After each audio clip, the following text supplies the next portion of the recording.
All right. Well, our guest today on Tape Swap Radio, Johnny and Knight, the Xenomorph. Thank you both for being here. Thanks for being here. What the Thanks for having us. Yeah, I'll do the talking. No, it's fine.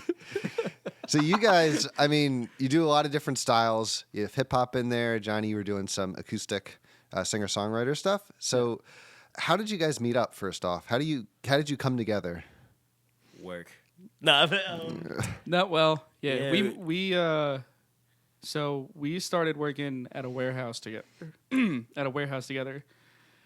And we was hired on the same day. Yeah. And ironically, it's my associate number, so I never can forget it. Basically, Johnny saved my job because during orientation, which goes into narcolepsy, I kept falling asleep during orientation because the chairs were comfortable, but the room was cold. Yeah, he's got excuses for everything. This man can sit down and like fall asleep friggin' anywhere, man. It's amazing. Well, you were saying before the gig, the show, you were really tired. You're really tired right now, right? You just finished a long shift. We're exhausted. Yeah. But I mean, you guys are energetic. You're on point. We try to be, man. We're crazy. Yeah. We actually, like, it's funny. I was thinking about this. A couple of days ago in preparation for the interview. Is like, we write serious music. Yeah.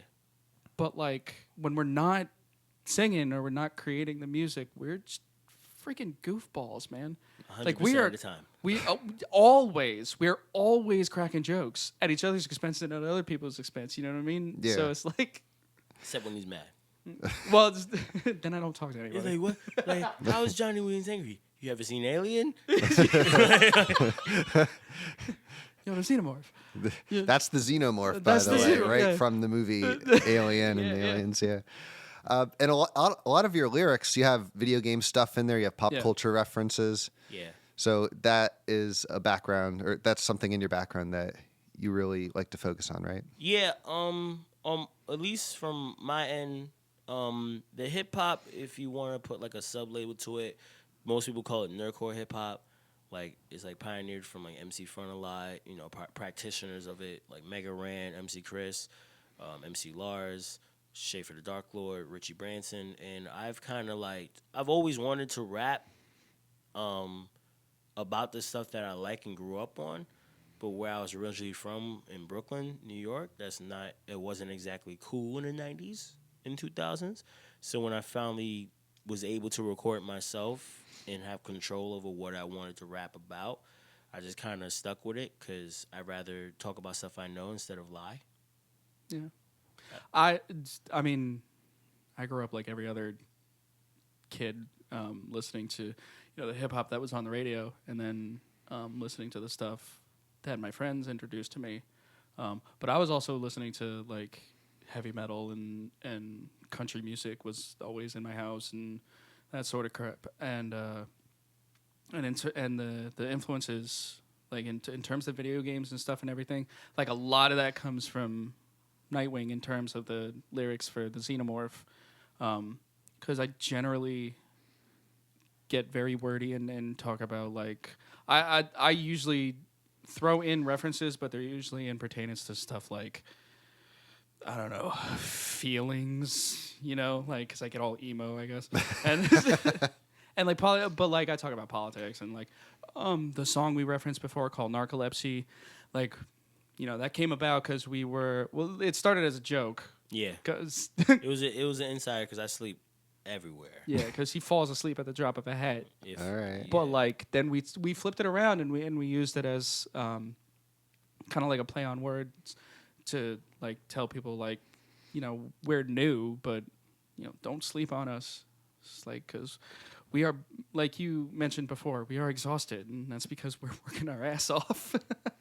In all places in one, and like as I can say for like Xenomorph Evolution is the one that's coming. Because I always get the two confused. Because we call it Revolt. Like my brain is so scattered. The first one is called Rebellion. Yeah. That one came out last year. Yeah. Your first album. Last year, 11/11. And why? Because this was his birthday. Yeah. It's easy to right. bang. Because my birthday is 10/10 and Easy his to is remember. 11/11. Okay. So interesting. where the first project we done together, it was the references and things that we liked.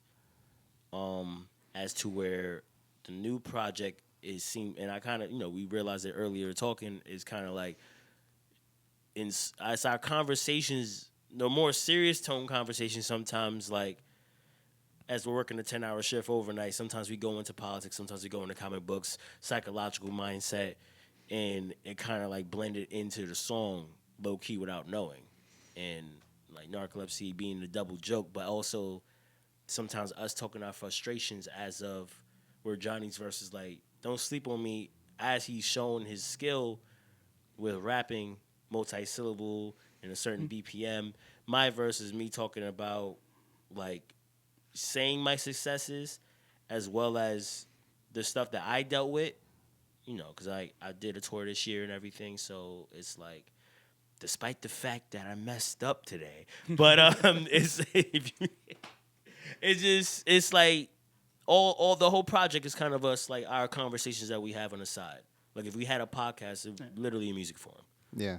Yeah, which we probably will soon. We just gotta find time, which is I think everyone's problem. Yeah. Yeah. Evolution is coming out in January, by the way, while we have a chance to market ourselves. Okay, so you have Xenomorph Rising was Rebellion. Xenomorph Rebellion. Xenomorph Rebellion that could be a third one.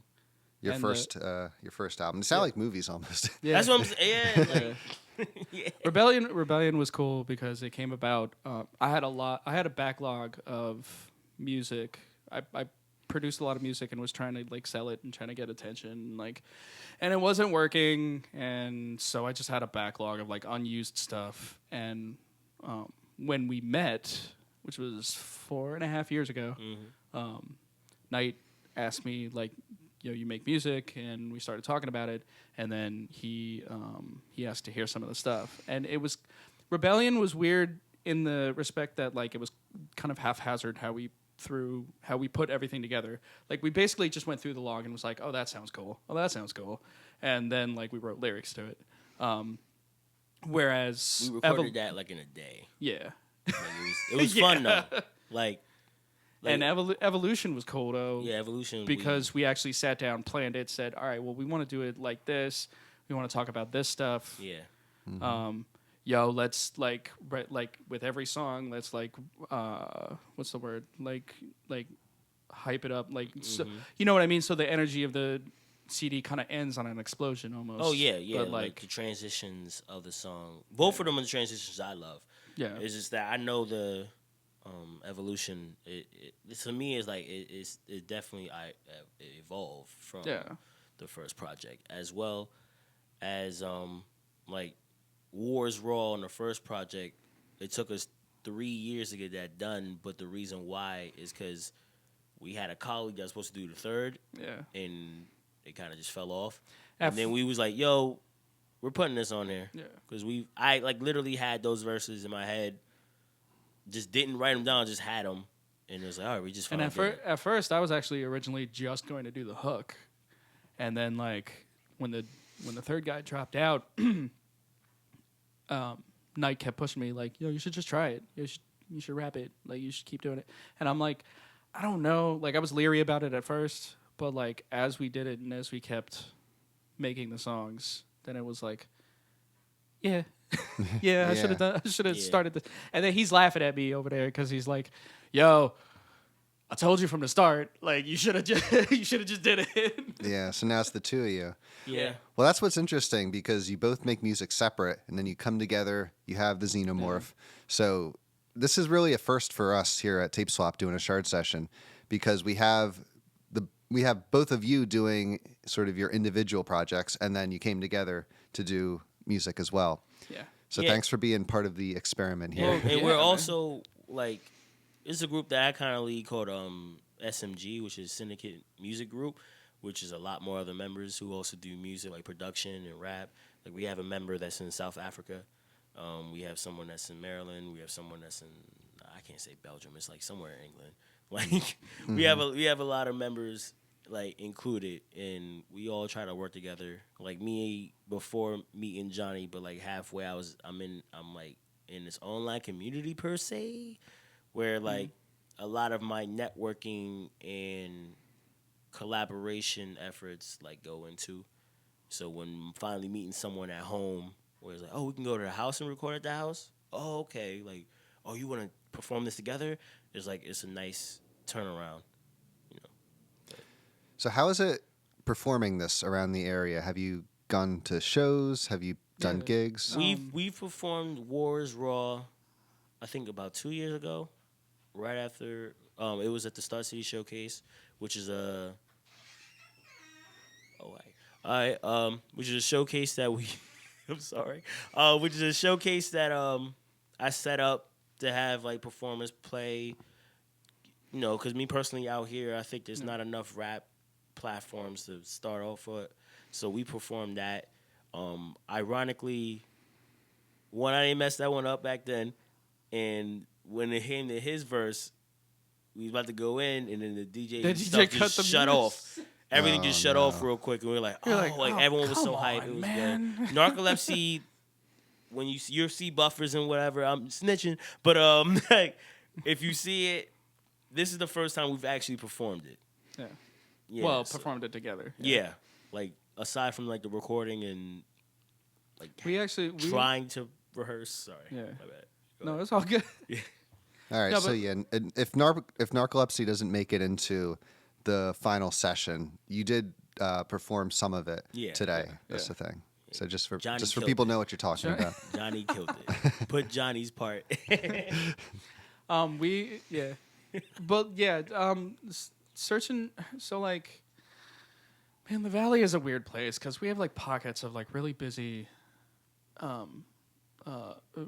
venues that like it's easy to get a gig in, or like they always got like somebody coming in, and then we have like other places where it's like it's just a struggle to get gigs going and like get bands noticed, and like that is something that both of us are interested in, not only for ourselves, like for other people. Like we want to get other people and put them on and showcase like what they do. Like there's all sorts of talent. Like I'm from Allentown, so like there's all sorts of talent in Allentown, and not that anybody's intentionally like trying to ignore them. It's just that like it just kind of happens. Yeah, like Knight said, like it's just hard to find a place to perform sometimes. And me, I lived out here in Bethlehem for about 14 years now, going on 15.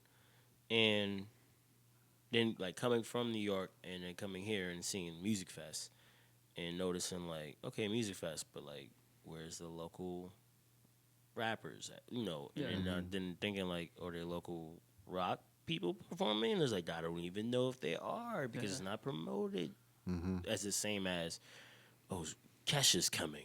Oh, right. You know, and it's like, It's more like, I think like it needs more of unification, and I think there's also like an age gap of control, like who picks who, and it's starting to change finally because you know we're all getting older, so it just happens that way. So we've come up, oh well, this 22-year-old, I might not like it per se, but I think he deserves a platform to at least be heard. And that's kind of why I started the Star City Showcase long ago, as well. That's actually. The Star City Showcase is actually there was a really long gap of me not having like any gigs. Like I just couldn't convince anybody to let me play. And then, like I said, we were talking and we met at the warehouse and talked about music. And he's like, "Well, are you playing?" I don't forget which number it was, but you were like, "Blah blah blah. I'm doing a Star City Showcase. Are you playing anywhere?" Nope. All right. Well, do you want to be in it? All right. And then that just like started that, and I started getting back into the swing of everything. Okay. Can you explain what the Star City Showcase is? Yeah. The Star City Showcase started 6 years ago. Back when I started rapping, I didn't know who the hell to talk to perform. Like even if I was willing to pay, I didn't know who to talk to. It's like no book for that. So me, around I think February, I got my income tax, and I was like, you know what? I'm going to go to Touchstone Theater. I'm going to set that up and just do a show. And then from there, Star is from like the Bethlehem Star, but also acronym, if that's the right word, strictly talented at rapping.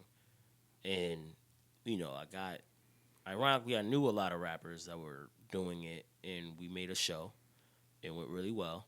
And then I went to the second one was at Tally Ho. Third one was at Parkway Caribbean.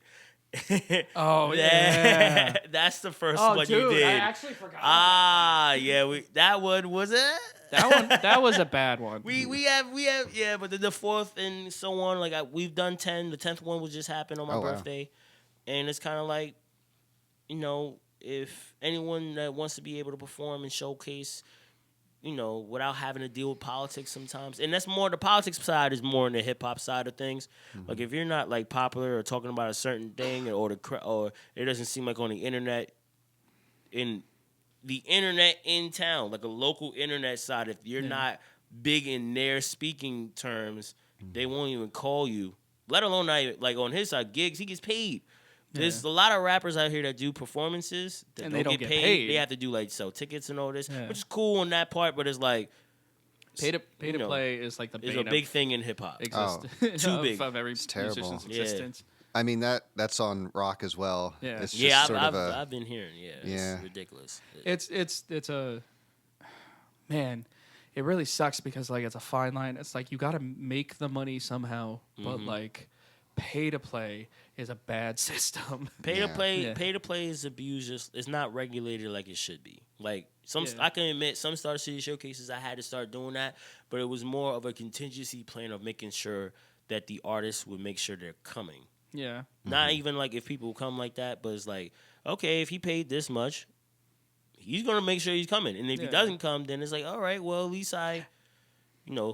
And when we say pay to play, we're talking about like you pay a certain amount, you get tickets, and then you sell the tickets, and you make keep profit. all the keep all the money that you make off of the tickets. That's what I do. We're not talking about like old. I'm dating myself Coast now, to coast but not mix. like Croc Rock where it was like. Oh, that's what I was thinking actually. Yeah. Oh, okay. Yeah, we're talking about like you profit, but you have to do the legwork.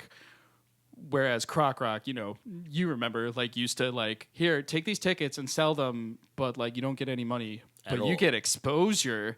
I think that's funny that's Croc Rock's legacy in people's minds. It's just been associated with it. I was talking about it with a guy a few days ago, actually at our work, and he's like, "Oh man, do you remember Croc Rock? Is that still around?" I'm like, "No, it's not around anymore." And he's like, "Oh, I used to love going to Croc Rock. I mean, it sucked for all the local bands, but yeah, that's the reputation living on. Yeah. Well, shout out to Croc Rock. Yeah. Cool. Well, the Star City showcase sounds pretty cool. I mean, you're giving exposure to people, so it's a lot of things. It's a way for them to get exposure. It's a way for them to finally perform so they can learn certain things. Wait for them to get money. Wait for them to get money. Yeah. Preferably, yes. And like see certain things. Like for me, because I've been able to perform at conventions and like across other countries, not other countries. Whoa, not yet. Other states. I was gonna say, like, you want to tell me something? Manifest destiny. Nah, but seeing like learning from artists like Drew the Priest, like Megan Rand, like Richie Branson, seeing them have merch, and like, oh, I should get merch. Oh, I should get CDs. You think it's like automatically, like, oh, you already know that from the jump. No. You learn it when you see it. Then it's like, oh, rapping over vocals is not that cool. Yeah. Oh, yeah. Oh, okay. Yeah, let's bring that up for a hot second. Apparently, no audience likes it when you rap over your own vocals. So there's some apologists though, but we just crack on them. I crack on them. Like me personally, like I said, I messed up, but I'd rather mess up than have the vocals in it because it's like riding a bike with training wheels on it, and you're 30. Like that's not cool. It's like, and I feel like it's like a letdown for the people that are coming. Like someone is paying. Well, I mean, because you're playing your CD. Yeah. Like you just, why are you even got a mic in your hand? Exactly. Just play exactly. It's like someone's paying $10 to $25 depending on the venue, depending on who's headlining, to come see you perform.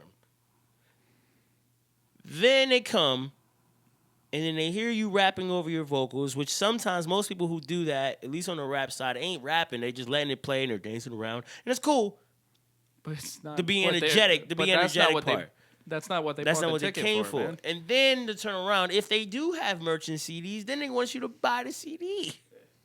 And then it's just like, okay, but we put these other artists that we herald as heroes in hip hop or in rock and everything as legends, and they don't do that unless they're in a certain circumstance, like a big stadium. Of course, you're gonna hear certain background vocals. It's big ass stadium, but in a place like Sportsman's Cafe, you don't really need that right now. Yeah. All right. Well, looking forward for Xenomorph, both of you individually. What's ahead? What do you hope to happen? You go first. Okay. So I dropped my album this year, October 10th, called No Masters 3. It has 21 songs. It's on Spotify, Tidal, Amazon Music, everywhere except SoundCloud. That's Night, N-Y-T-E. NyteXing. I spell it Nightwing, differently that way. See, thank you. All right. No, but everybody in the space just like nodded and was like, "Oh, I get it." Cute. But so currently right now, like you might see some features with me. I just don't know when they're dropping it. The biggest thing on my side is the next Xenomorph project that's coming out in January. I probably do have some shows. I'm just trying to solidify them, so I don't want to put them out there. Then they're like, what happened? Ooh, whoops. So I'll probably have another project soon. But we'll see. No problem.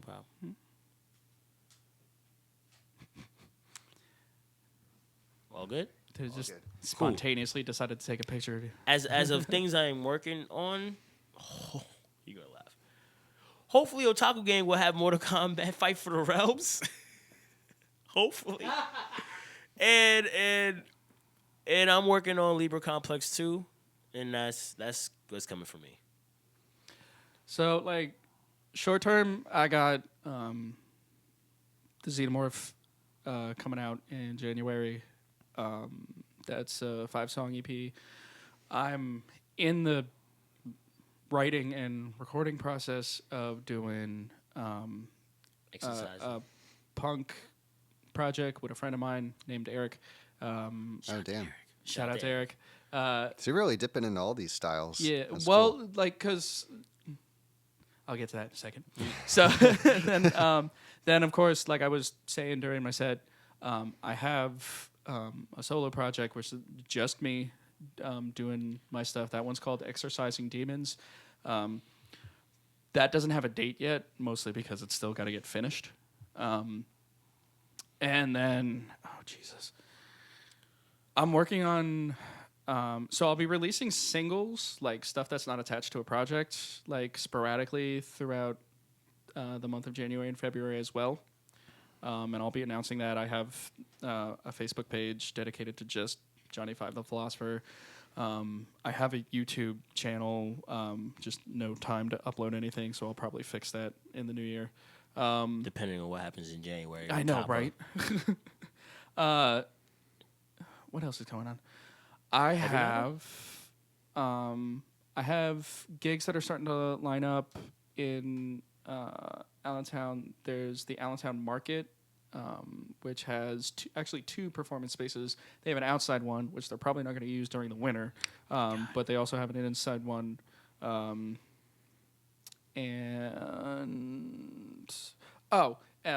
Going off your question, I make music for other people, and I'm working on a couple of projects for other people. Those are in their concept phase, so like there really isn't too much information to give at the moment. But yeah, I dip into, everything. I want to. When I actually started, I was doing like screamy, harsh vocals for metal bands, and I thought like that's what I was going to do. And then I kind of decided, like, I love doing that stuff, but I also liked singing and I liked playing my acoustic guitar. So I did that. And like I said before, like, I was making music and trying to get it noticed by people. Like,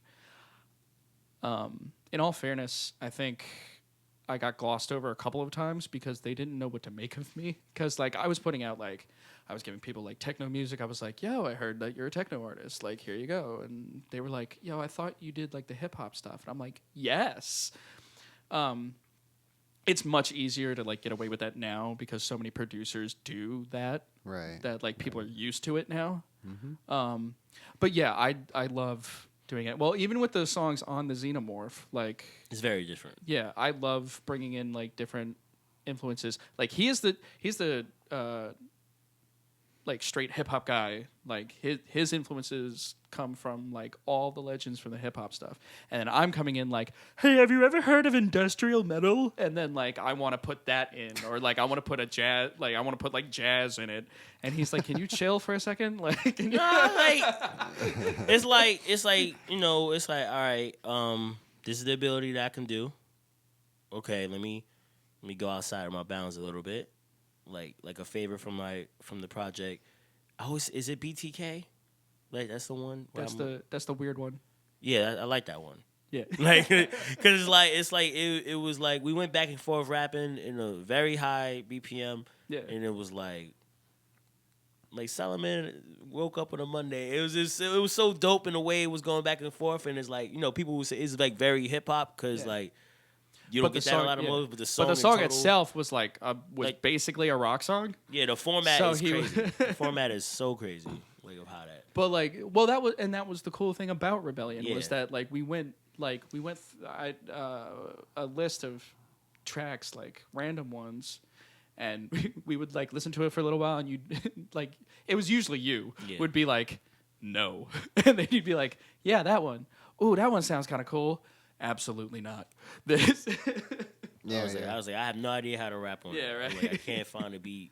But it's because like I used to be that kid who only listened to rock music, which was a total lie. I was listening to everything, but I would keep telling people like, oh, heavy metal and like everything else sucks and blah blah blah. And then like when I got older, like I realized that like the stuff that I loved in heavy metal, all of that like intense emotion and stuff, was in everything else too. So like I just like I'm voracious. I just want to like consume all of the content. Like there was somebody actually contacted me and was like, do you know anything about like Indian music? Like do you know anything about like Bhangra and like stuff like that? And I'm like, no, but I'm about to. Like I think that voraciousness comes through because you guys tackle all sorts of different styles. Yeah. I love what you're doing, so we're really happy that you came here. We end every interview with a pick from the band, in this case, the group. Yeah. So is there somebody else, another performer, group, band, whatever, somebody making music that you ran across playing live that you'd like to give a shout out to, and we'll play a song from them?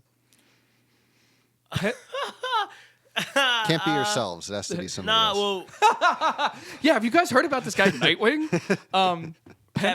Pentley Holmes. Oh, I know Pentley Holmes, yeah. Oh, you do? Yeah. Yeah, he's cool, man. He's super chill. He's awesome guitarist and singer. Definitely him. I would say this artist from Easton, Cap Caesar. He's a very, very amazing rapper. He does like cypher circuits and stuff. I don't have a per se song because I usually watch him on the ciphers, but that's someone like you might want to look into. It's spelled CAPCIZZA. Cap Caesar. Cap Caesar Griffin. Griffin. He's dope. Cool. All right. Nyte, Johnny, the Xenomorph, thank you so much for being here. Right. Thank you. Thanks for having us. The V. Cool. Thank you.